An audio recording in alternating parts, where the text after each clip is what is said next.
And the president there adamant his policies will pay off. Voters across the country have consistently rated the economy as the #1 issue. Trump's promises to lower costs and boost growth, helping to propel him to the White House. But in his first 100 days, there has been real concern about the impact of his trade war and the tariff whiplash. According to our ABC News Washington Post Ipsos poll, 53% of Americans say the economy has gotten worse since Trump took office, and 72% say it's very or somewhat likely Trump's economic policies will cause a recession. And tonight, the impact of Trump's tariffs is being felt in the heartland. Farmers who rely on China to purchase their soybeans now concerned. While elsewhere, small business owners are welcoming the tariffs as a potentially good thing for their bottom line. We traveled to Wisconsin to hear from farmers and to South Carolina to hear from fishermen. How did they feel about Trump's 100 days, and how will these tariffs affect them? It's springtime in the heartland, and a very different planting season is getting underway. If you had to put it in a word, what has it felt like watching this all play out? Unsettled would be my word. Yeah. Kevin Malchine's family has been farming this Wisconsin land since before the Civil War. Growing up with it, Yeah. and seeing the stresses of my grandpa and my dad help prepare the mindset that I think I need to have. Well, 6 generations of wisdom. Yeah, it helps. He's no stranger to adversity. We deal with floods and droughts and too hot, too cold, insects, weeds, all those things. But there's things that you can do to mitigate some of those risk factors. Yeah. It feels like tariffs are a little bit harder to deal with because it's entirely out of our control. Like most farms in America, most of the soybeans grown here are ultimately bought by China. And amid this trade war, many farmers are now bracing to have to figure out who else will buy their crops. China buys more American soybeans than any other country. The nation produces a little bit over 4 billion bushel of soybeans. I think it was 42% last year were sold to China. 42%. Yeah. All told, China paid nearly $13 billion last year to American farmers like Kevin. The president has placed a staggering 145% tariff on all Chinese products entering the U.S. In response, China placing a 125% tariff on all American goods, including soybeans. We have this sorted by soybean seed over here, and we have corn seed over here. There's a lot of money that goes into a crop every year, and that's part of the risk that farmers are accustomed to taking, and really the tariffs just add another element of risk. The longer this goes on, there'll be more and more concern. Are you concerned even if these tariffs do ultimately deliver what the president is hoping, which is a more level playing field globally? That takes time. Yeah, these markets have been created over decades, multiple administrations, and here he's trying to fix that in 100 days or 200 days, whatever you want to say. And it's going to have a major impact in not too long of a time. Like most farms in Racine County, Kevin plants about half soybeans, half corn every year. But he says moving away from soybeans isn't like flipping a switch. Some people think, well, just raise a different crop. That's a big ship to turn when you're talking about Midwest ag production. Corn, soybeans are what we do. That'd be very difficult. That would take years and years to change what we do. Instead, he says his best hope may be to find other countries to buy his crop, filling the void left by the Chinese market.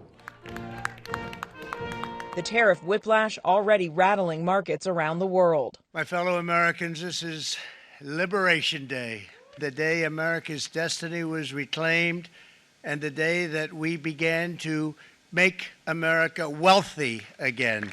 But a week later, facing pressure from worried investors, frustrated businesses, and the increasingly anxious American people, Trump backtracking. Well, I thought that people were jumping a little bit out of line. They were getting yippy, you know? They were getting a little bit yippy, a little bit afraid.